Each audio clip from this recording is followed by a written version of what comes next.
Hey golfers, it's Dave from Fit2U Golf. I'm using the office today while I have a bit of a break to introduce my next video.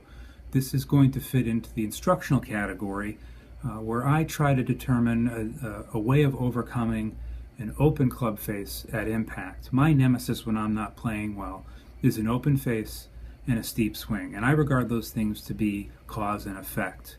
I'm very much in line with people who recognize that the brain can make compensations when we're in our downswing for any errors that we've made up to that point to try and make contact with the ball.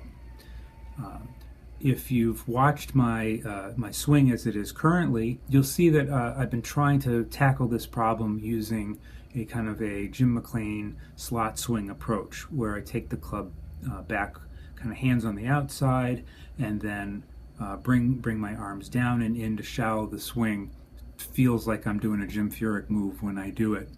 My swing thought during this swing is as I'm moving down towards the ball to rotate my forearms towards the ball. So the problem with that swing is, though, that if I get a little bit stuck, shallow it out too much, I bring the club face through open, or my hands flip over and I pull it.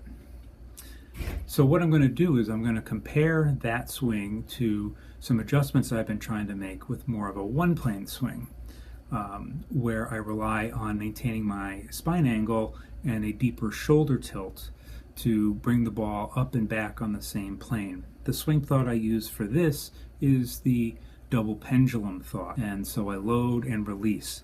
It's very simple. It does rely on a little bit of timing for me in terms of my pivot, but I'm going to see if this has more success at squaring the club face at impact.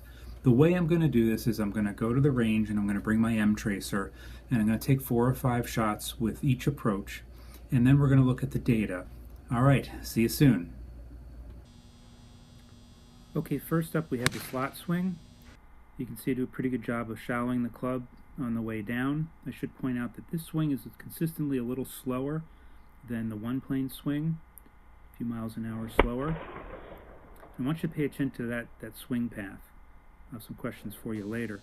Here's what I'm calling the one-plane swing. You can see that I'm really focused on maintaining a steeper shoulder tilt and having the club just kind of come up and down.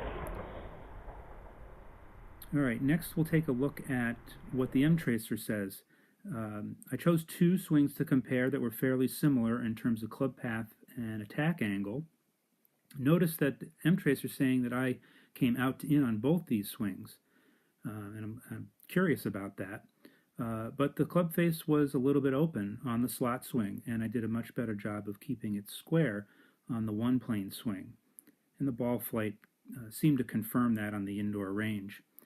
The next screen shows rotation, how much I turned the club, basically going back and at the halfway point. M-Tracer says you want to be around 50% at the top and 20% halfway back, and I did a better job of achieving that metric on the slot swing. And then here is my tempo. I've been working pretty hard using my Zep trainer to keep my tempo at a 3-to-1 ratio, and I do a pretty good job of that. So I'm curious to hear your thoughts, why the M-Tracer might be saying that my swing is out to in. It doesn't seem to be, but I'm curious about what you have to say or any comments you have about my swing.